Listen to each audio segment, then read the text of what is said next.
Hey, what's going on? It's your boy Dalton from the Petrol List, and got a few things to talk about today. I want to talk about the price of new cars, and of course, we got some Lewis Hamilton and Ferrari stuff coming up, as well as where do we think Sergio Perez is going to end up going? I want to start with Valtteri Bottas, actually. Valtteri Bottas, I'm sure you've heard, is back at Mercedes, and he's going to be a reserve driver for 2025. Man, I really can't believe that there was nobody there to give Valtteri a spot, an actual real Formula One driver spot, because if you think about it, this guy has a ton of wins. But as we move a little bit more into the Drive to Survive era / social media and all that kind of stuff era, it's increasingly difficult for folks to be individuals, if you will. And I do think that teams are very much willing to forego a qualified driver for one that is going to, I guess, be more universally appealing. And by that, I mean, not necessarily, everybody's got to be, the next, teen pop star kind of look. But I know that Mercedes doesn't necessarily like Bottas's mullet. I think it's cool, but Mercedes is trying to get away from that look, and also they are telling him no more of Bottas's butt calendars, which I don't know. I think I can see I can see why Mercedes would be pushing back on that. I don't necessarily that calendar is not something I've ever looked at, nor is it something I ever want to look at. And I can see how Mercedes is like, hey, we're trying to serious this thing up a little bit. But I think going into the new season, they are going to need somebody in the paddock who's got a lot of experience, and probably more than what George Russell has on offer right now. And also, George Russell's brand isn't very strong, especially given that the FIA all but ignored and then destroyed the letter that he penned as a part of the Grand Prix Drivers Association. Lewis Hamilton is apparently doing really well over at Ferrari. He had some testing sessions. He did the test run of the SF23 and the SF24, and he was surprisingly competitive with his teammate Charles Leclerc, especially during I think it was the test prior to the Pirelli test. There was a testing session where after he did, I think it was 87 laps and Leclerc did 86, Hamilton just eked a faster time by his teammate Leclerc. And given the fact that this is a brand new team for Hamilton, brand new car for Hamilton, the fact that he was able to be competitive during one of those test runs with Charles Leclerc, who actually just got out of, the 23 and 24 cars, I think that bodes well. And Hamilton himself did say that the Ferrari cars really do a lot better with his driving style than the Mercedes cars that he just left. Now, I do have to say, I think it was during a subsequent testing session, Leclerc did end up beating Hamilton by, I want to say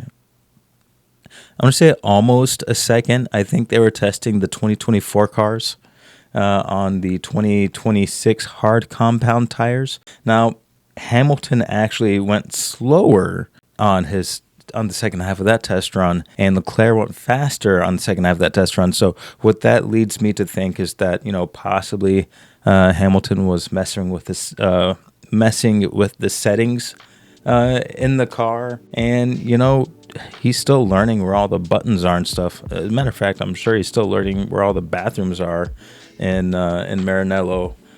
Period. So the fact that he's driving, pretty well, I think bodes well for the next year. Speaking of next year, Hamilton and Ferrari, Leclerc, my apologies. I'm just going to say Ferrari in general. Ferrari is going to be working on the 25 car for the first 4 months, and then they're going to switch to the 26 car. I think I'm hoping that is going to be enough to make Ferrari competitive for the drivers and the constructors championship next year. But let's not forget that we're going to have a very fast McLaren, and Red Bull's no slouch. And I think it's going to be anybody's guess in terms of what Mercedes gets into next year. Toto Wolff did say that in 2025, Mercedes is still going to be learning. At this point, Mercedes just completely dogged this era, this ground effect era. And I don't think that there's any amount of learning that can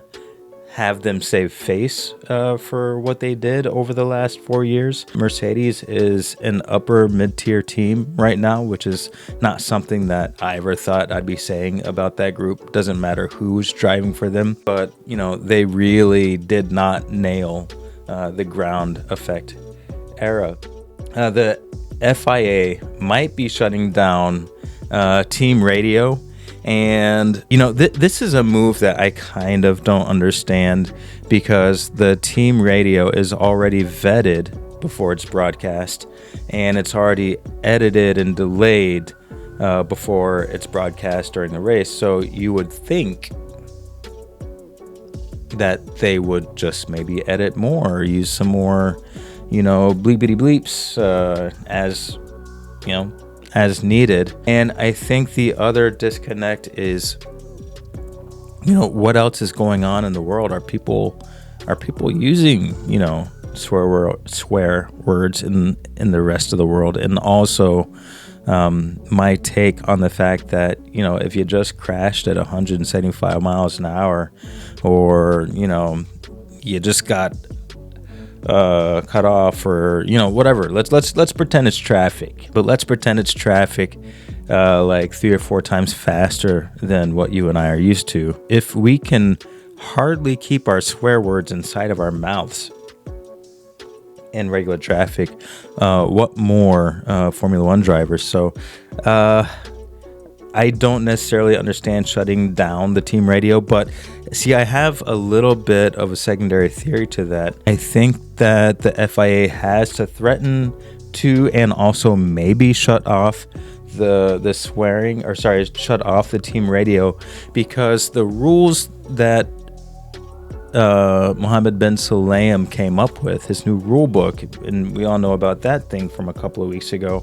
I think that rule book is so draconian and so unbelievable that I don't think anyone was really willing to put that rule book into use and actually have a driver's championship decided on which driver is, the best goody two shoes. And I think instead of actually walking that back and saying, just kidding about the rule book, I was drunk when I wrote it, they've got to do something. And maybe that something is just canceling the team radio, at least for a little bit. Maybe that's a way of saving face. The official preseason test for 2025 is going to take place between February 26th and February 28th, and that's going to be really our first look at the 2025 cars in most of their 2025 season glory. I'm sure they'll have other testing and adjustments to do after that, but I think that's going to be our closest glance at that. And by the way, I think we are 32 days out from the first race. So yeah, the off season is kind of coming to an end. I will have some races to react to, so looking forward to that. One more Formula One thing, and that is Sergio Perez. He doesn't have a seat. Where's he going? He's not even a reserve driver for anyone. Well, it could be Cadillac. He's got lots of great sponsorship. He is, technically North American, as is Cadillac, and he is one of the most accomplished, decorated free agents on the grid, save for Valtteri Bottas. And we already mentioned at the top of the video that Valtteri Bottas is already at Mercedes, and being a brand new team, Cadillac would definitely be looking for someone with with experience. So it could be that. Who would they partner with? I know that Daniel Ricciardo has no interest in coming back into Formula One, so it could be like a Joe Perez kind of thing, where they could do Perez and one of the newer drivers. I think personally, I would go with Perez as the experienced driver, and then I would gamble at least in my first year or two as a team, I would gamble with a rookie, one old guy, one new guy, and just kind of see how it goes. That's what I would do. And I do want to talk about, Porsche and the EV thing. Porsche, I want to say as of November of last year, and I think even as early as halfway through last year,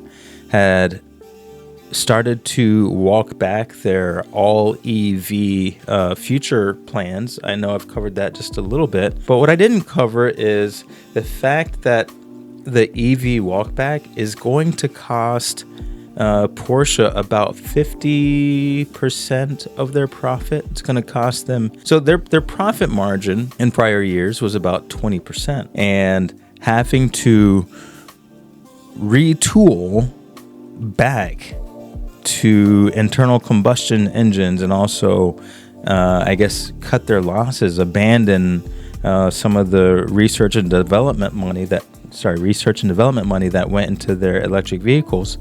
All of that walkback is going to cost them, of their 20% profit, I think they are going to be about 10 to 12% profit in the coming years, and at least that's what they're forecasting.